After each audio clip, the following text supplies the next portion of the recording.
सबसे पहले समझते हैं इसमें लेखा शास्त्र एक परिचय। लेखा शास्त्र के संबंध में लेखा शास्त्र को हम लेखा कर्म यानी अकाउंटेंसी के नाम से भी जानते हैं।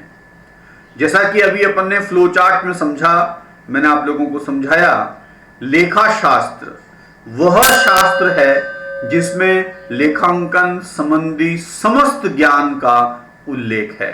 अर्थात लेखा शास्त्र ज्ञान का एक विशेष क्षेत्र है जिसमें पुस्तपालन और लेखांकन से संबंधित समस्त ज्ञान का उल्लेख होता है।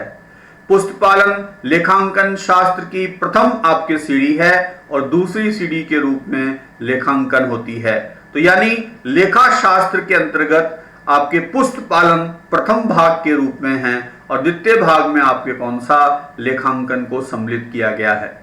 लेखा शास्त्र द्वारा स्थापित आपके नियमों और सिद्धांतों के आधार पर ही पुस्तपालन व लेखांकन की कौन सा क्रिया की जाती है, जिसे ही लेखांकन की कार्य प्रणाली भी कहते हैं। तो लेखा शास्त्र को समझने के लिए आपको यह समझना होगा कि लेखा शास्त्र किसे कहा गया। हम लेखा शास्त्र उस आपके कौन सा ज्ञान को बोल रहे हैं या उस पुस्तक को बोल रहे हैं जिसमें लेखांकन संबंधी संपूर्ण आपके कौन सा विषय वस्तु का उल्लेख है कि लेखा आपके शास्त्र किसे कहते हैं, लेखांकन किसे कहते हैं, पुस्तपालन किसे कहते हैं, इसकी क्या प्रक्रिया है, इसके क्या सिद्धांत हैं, क्या इसके प्रारूप हैं, या लेखांकन को लेकर जो समस्त विषय हैं उसका उल्लेख जिस पुस्तक में है या जो ज्ञान है उससे संबंधित, उसी को नाम दिया है लेखा शास्त्र। अर्थात लेखा शास्त्र का आशय लेखांकन के विधिवत ज्ञान से है, जो कि उन आपके सिद्धांतों और तकनीकों से संबंधित है जिसका प्रयोग लेखांकन में किया जाता है।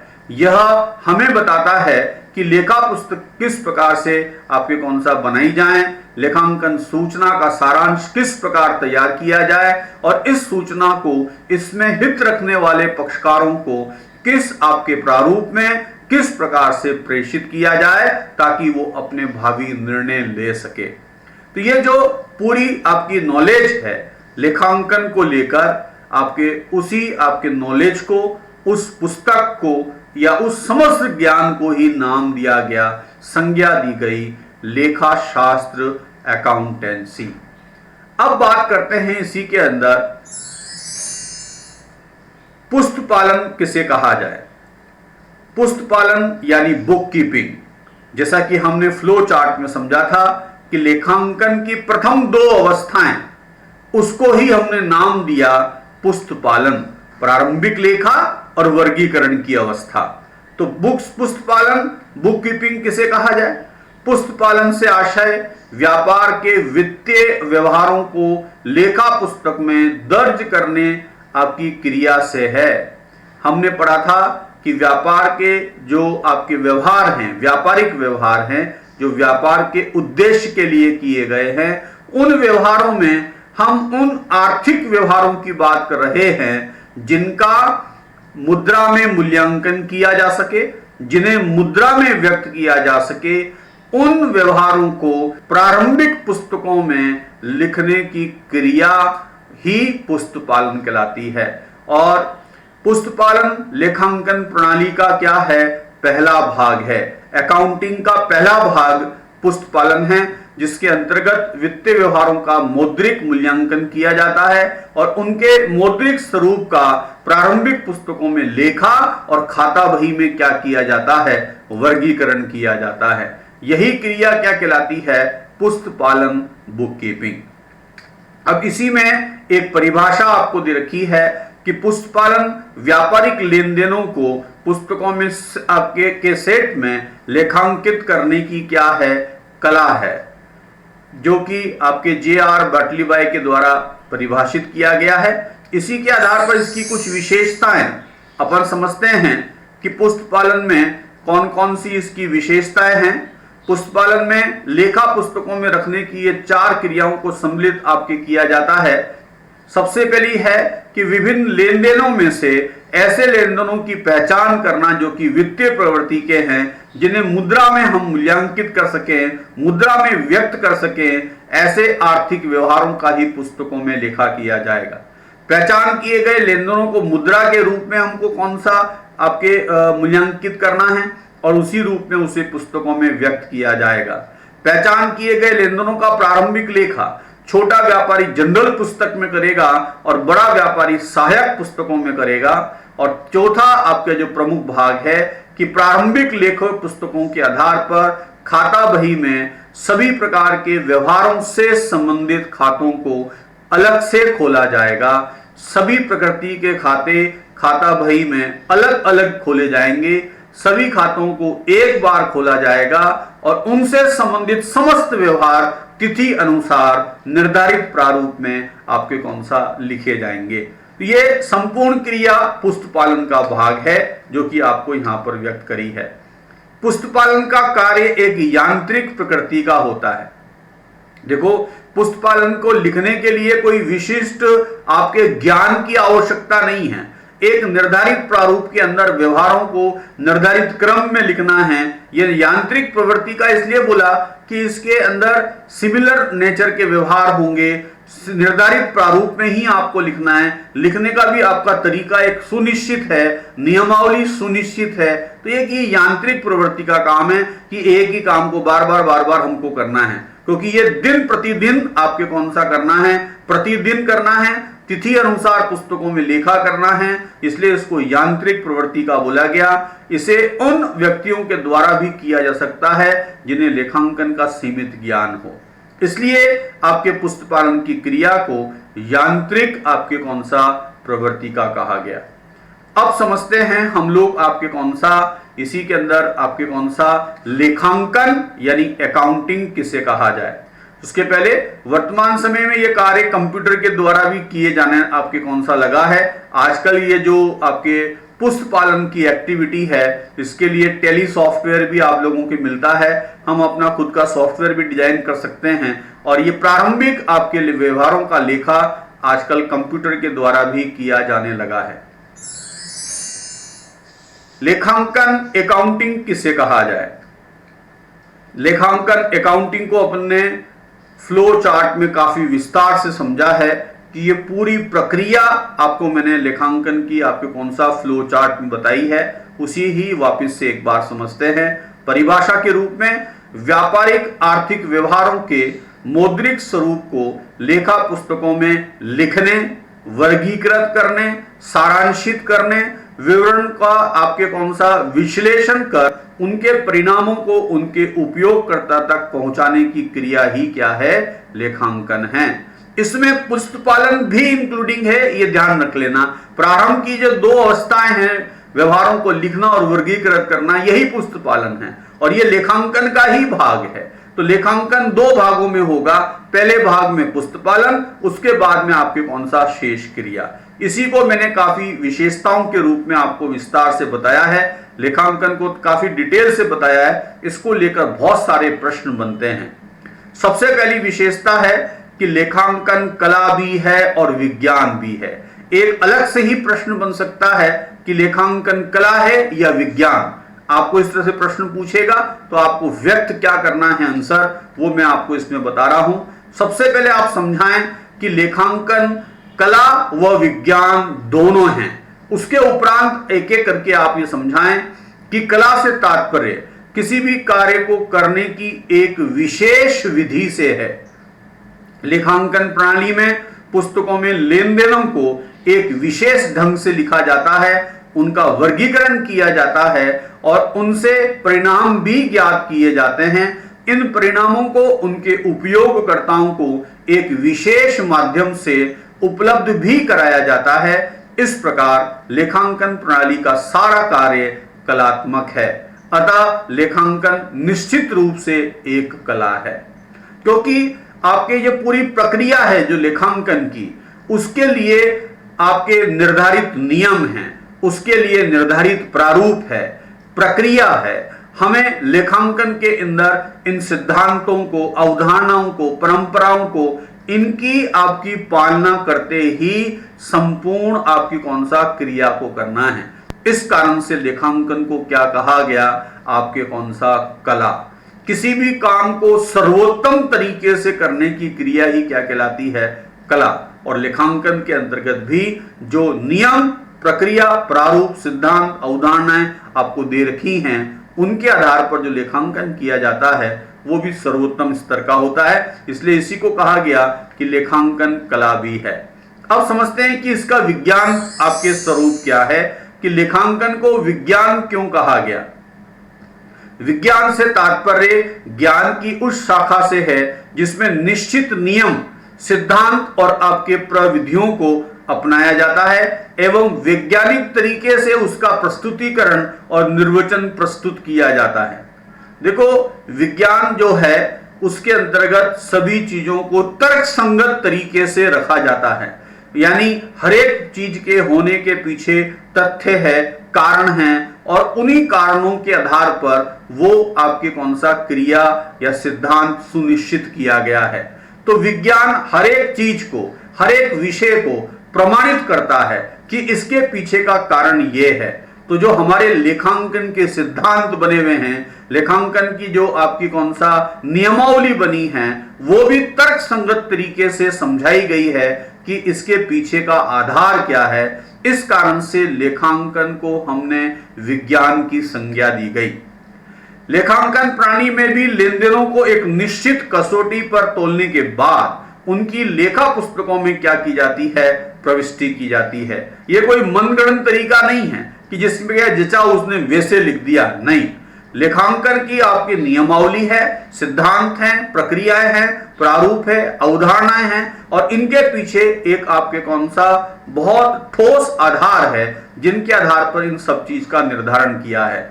तदुपरांत आपके निश्चित नियमों और सिद्धांतों के अनुसार उनकी आपके खतौनी की जाती है और व्यवसायिक संस्थान के व्यापारिक परिणाम और वित्तीय स्थिति का पता लगाने हेतु निश्चित प्रक्रिया अपनाई जाती है।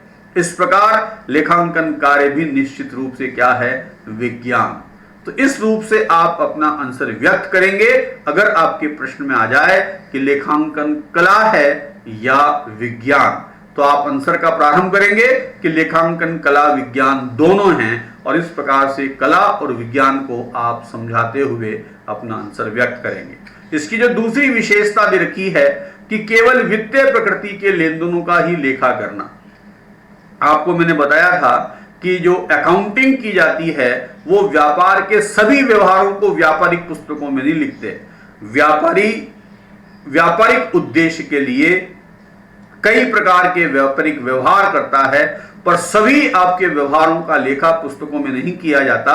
केवल उन्हीं व्यवहारों का पुस्तकों में लेखा किया जाता है जिसको हम मुद्रा में व्यक्त कर सकें, यानी आर्थिक व्यवहारों को। तो हम लेखांकन में केवल उन्हीं लेन देनों एवं घटनाओं को पुस्तकों में लिखा जाता है जिन्हें मुद्रा में व्यक्त कर सकें, अर्थात जो क्या हैं, मौद्रिक व्यवहार। अमौद्रिक व्यवहारों को हम पुस्तकों में नहीं लिखते। अब आपके मन में एक प्रश्न आएगा कि सर ये अमौद्रिक व्यवहार कौन से हैं?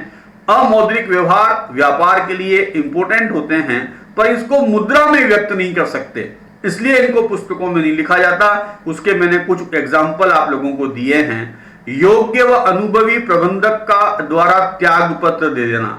अगर हमारा कोई आपके अनुभवी प्रबंधक आपके व्यापार से छोड़कर जा रहा है, उसने त्याग पत्र दे दिया है, तो उसके जाने से व्यापारिक क्रियाएं प्रभावित होंगी, यानी उसका प्रभाव आपके व्यापार पर पड़ेगा।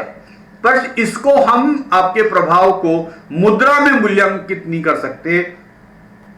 इस कारण से आपके कौन सा ये अमौद्रिक व्यवहार है। कर्मचारियों द्वारा हड़ताल आपके कर देना, इस घटना से व्यापार प्रभावित होगा, पर इसको मुद्रा में मूल्यांकित नहीं कर सकते हैं। नया प्रतियोगी व्यवसाय में आ जाना, हमारा समान प्रकृति का व्यवसाय करने वाला कोई नया प्रतियोगी अगर बाजार में आया है तो उससे भी हमारा व्यापार क्या होगा, प्रभावित होगा, पर कितने रुपए का प्रभावित होगा मुद्रा में व्यक्त नहीं कर सकते हैं। इसलिए ये व्यापार से संबंधित तो है, परंतु ये मौद्रिक प्रवृत्ति का नहीं है, इसलिए इसका लेखा पुस्तकों में नहीं किया जाता। अब इसी में समझते हैं इसकी एक और विशेषता जो कि आपके लेखांकन की इंपोर्टेंट है। मौद्रिक व्यवहारों के मौद्रिक स्वरूप का मुद्रा में आपकी लेखा पुस्तकों में यानी जनरल और सहायक पुस्तकों में लेखा करना, यानी हम आर्थिक व्यवहार को उसके वास्तविक इकाई के रूप में लिखने की बजाय उसके मौद्रिक आपके स्वरूप को पुस्तकों में लिखेंगे। इस विषय को आप समझ लें। मान लो एक किराने की दुकान वाला है, उसने 10 बोरी आपके कौन सा मैदे की खरीदी हैं और एक मैदे की बोरी में 100 किलो आपके कौन सा मैदा है। तो प्रश्न आ रहा है कि जो आपने वस्तु खरीदी है मैदा, ये हमारे व्यापार के लिए, किराने का व्यापार है तो माल है। माल आपकी जो माल की मात्रा वो है आपके कौन सा बोरी के रूप में दी है, उसका आपको एक बोरी का वजन किलो में दे रखा है कि एक बोरी में 100 किलो आपके कौन सा मैदा है। प्रश्न आ रहा है कि माल को, मैदा जो कि व्यापार के लिए माल है, इस माल का लेखा व्यापारिक पुस्तकों में इसकी वास्तविक इकाई के रूप में नहीं लिखेंगे। इस आपके कौन सा व्यवहार को मुद्रा में मूल्यांकित करेंगे कि जो 10 मैदे की बोरी आपने खरीदी है वो कितने रुपए की है। तो इस माल को उस मुद्रा में व्यक्त किया जाएगा, यानी आपके कौन सा मूल्य को रूप में लिखा जाएगा। 10 आपके बोरी मैदा हमने खरीदा है, इस आपके इकाई को नहीं लिखा जाएगा 10 बोरी मैदा, उसकी बजाय मैदा यानी जो गुड्स आपने परचेज किया है उसकी परचेजिंग वैल्यू आपके कौन सा इसमें व्यक्त की जाएगी मुद्रा के रूप में। इसी प्रकार से सभी प्रकार के व्यवहारों की वास्तविक इकाई लिखने की बजाय हम मौद्रिक स्वरूप का ही पुस्तकों में लिखा करते हैं। ये आप लोगों को याद होना चाहिए। नेक्स्ट भाग आता है प्रारंभिक लेखा करने के बाद। प्रारंभिक लेखा करने के बाद खाता बही में वर्गीकरण करना। प्रारंभिक लेखा पश्चात इन पुस्तकों के आधार पर खाता बही में खाते खोलना यानी खतौनी करना। यानी जो प्रारंभिक व्यवहार हमने जनरल सहायक पुस्तक में लिख दिया तो उसमें जो जितने भी प्रकृति के खाते हैं उन सभी प्रकार के खातों को वर्गीकरण की क्रिया में खाता बही के अंतर्गत अलग अलग खाता खोलकर लिखा जाता है। यानी अभी सभी प्रकृति के खातों का खाता बही में अलग से खाता खोलेंगे और उनसे संबंधित जो अन्य व्यवहार हैं उसी आपके खाते प्रारूप में तिथि अनुसार अंकित किया जाएगा। प्रारंभिक पुस्तकों से खाता बही में लिखने की क्रिया को हम खतौनी बोलते हैं, यानी आपके कौन सा पोस्टिंग करना कहा जाता है। अब इसी में नेक्स्ट जो क्रिया आपको दे रखी है सारांश की क्रिया। लेखों को खाता बही में खताने के बाद हम इनके शेष के आधार पर गणितीय शुद्धता की जांच के लिए तलपट बनाते हैं और तलपट के बाद फिर बनाया जाता है, इन खातों को सारांशित किया जाता है। इनके आधार पर व्यापार के लाभों की गणना की जाती है। आर्थिक स्थिति की गणना करने के लिए इन खातों को सारांशित करेंगे, उसी क्रिया को नाम दिया गया, उसी अवस्था को नाम दिया सारांश। वर्गीकृत किए गए खातों के शेष व योग के आधार पर तलपट तैयार किया जाता है तथा उसी के आधार पर खातों को सारांशित कर व्यापार के लाभ हानि व आर्थिक स्थिति की गणना की जाती है। इसके लिए हम लोग आपके कौन सा खाते आपके प्रारूप में हम व्यापार खाता बनाएंगे, लाभ हानि खाता बनाएंगे और चिट्ठा बनाएंगे। व्यापार खाता सकल लाभ सकल हानि ज्ञात करने के लिए, लाभ हानि खाता शुद्ध लाभ शुद्ध हानि ज्ञात करने के लिए और चिट्ठा जिसमें संपत्ति दायित्व का उल्लेख होता है कि वर्ष की अंतिम तिथि को संपत्ति व दायित्व का अंतिम शेष क्या है, इसी के आधार पर वित्तीय स्थिति की गणना हम लोग आपके कौन सा करेंगे। इसके बाद जो नेक्स्ट क्रिया आती है वो है इन विवरण पत्रों का विश्लेषण व निर्वचन। जो विवरण पत्र आपने सारांशित करके आपके बनाए हैं इनका विस्तार पूर्वक विश्लेषण किया जाता है। ये आप 12th के अंदर पढ़ेंगे विश्लेषण की कौन कौन सी तकनीक होती हैं और उन आपकी तकनीकों के आधार पर इन विवरण पत्रों का हम विश्लेषण करेंगे और उसका जो परिणाम आएगा वो निर्वचन के रूप में आपके कौन सा अंकित किया जाता है। और इस क्रिया के उपरांत जो आपके परिणाम आए हैं, परिणामों के आधार पर जो आपने निर्वचन के रूप में विवरण पत्र प्रस्तुत करे हैं, उन विवरण पत्रों के इनके उपयोगकर्ताओं को आपके संप्रेषित कर दिया जाता है। व्यापार की पुस्तकों में रुचि रखने वाले जो पक्षकार हैं उनको समय समय पर व्यापार के वित्तीय विवरण पत्र और उनके विश्लेषण के परिणामों का आपके समय समय पर आपके कौन सा प्रेषित करना जरूरी होता है ताकि वो अपने भविष्य के निर्णय व्यापार के संदर्भ में ले सकें। तो यह क्रिया कहलाती है संवहन जिसमें विश्लेषण के परिणाम और विवरण पत्रों को उनके उपयोगकर्ताओं तक आपके कौन सा पहुंचाया जाता है। सबसे लास्ट में एक क्रिया लेखांकन की प्रक्रिया का और भाग है कि जो विश्लेषित आपने विवरण पत्र तैयार किए हैं उनके परिणामों के आधार पर व्यापार अपनी भावी योजनाएं आपके बनाता है, जिसे भावी नियोजन कहा गया, और इन्हीं आपके परिणामों के आधार पर वो अपनी नियंत्रण की क्रिया भी करता है। गलत चीजों को आपके कौन सा रोका जाएगा, अच्छी चीजों को प्रोत्साहित किया जाएगा, यही नियंत्रण की क्रिया का भाग है। तो लेखांकन के अंतर्गत ये सभी विशेषताएं इसी क्रम में आपके कौन सा होती हैं, और यही संपूर्ण आपकी प्रक्रिया ही लेखांकन यानी अकाउंटिंग कहलाती है। ये मैंने काफी विस्तार पूर्वक आप लोगों को आज की इस वीडियो में बताया है। अब समझते हैं इसी के अंदर एक और टॉपिक है जिसी को नाम दिया अकाउंटिंग साइकिल, लेखांकन चक्र। हमने जो अकाउंटिंग अभी पूरा बहुत डिटेल से पढ़ लिया है, उसी को अगर सिस्टेमेटिक मैनर में अपन देखा जाए, यानी जो क्रमबद्ध रूप में देखा जाए, उसी को नाम दिया गया लेखांकन चक्र। और अब ये प्रक्रिया मैं समझता हूं आपको याद हो गई होगी कि सबसे पहले आर्थिक व्यवहारों की पहचान करना होता है, उसको फिर आपके प्रारंभिक पुस्तक जनरल सहायक पुस्तकों में उसका लेखा किया जाता है, तत्पश्चात उसका वर्गीकरण खाता बही के अंतर्गत किया जाता है, और खाता बही तैयार करने के बाद गणितीय शुद्धता की जांच के लिए हम तलपट एक सूची तैयार करते हैं, जिस जो खाता बही में खोले गए खातों के योग व शेष के आधार पर होती है। और इस सूची के आधार पर हम फिर आपके वित्तीय विवरण पत्र तैयार करते हैं, जिसमें आपके लाभ, आपके विवरण पत्र या आपके स्थिति विवरण पत्र तैयार करते हैं, जिसके अंदर हम व्यापार खाता, लाभ हानि खाता और चिट्ठा बनाते हैं।